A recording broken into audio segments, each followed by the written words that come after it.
Oya we, yani mpira wa bongo mwanangu na majanga kinoma. Wanakwambiaje bongo? Kosa pesa kula usikose la bando. Sikiliza wanangu.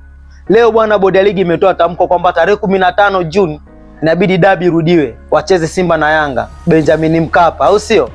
Lakini muda huo huo Yanga nao wametoa tamko lao. Wanasema kwamba hawatocheza na ile kesi ambayo imepelekwa kasi, hawatoshughulika na chochote kuja kusuluhisha. Kwa msimamo wao uko pale pale kwamba hawatocheza. Muda huo huo nao Simba ameposti nao kwamba hapo tayari kucheza dabi.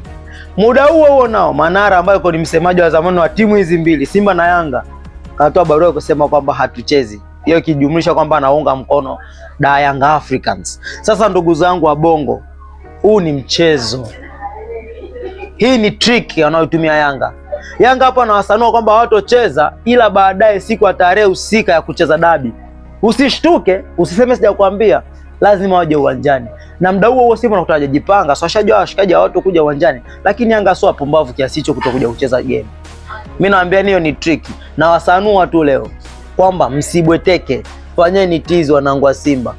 Mtashangazwa. Da Young Africans.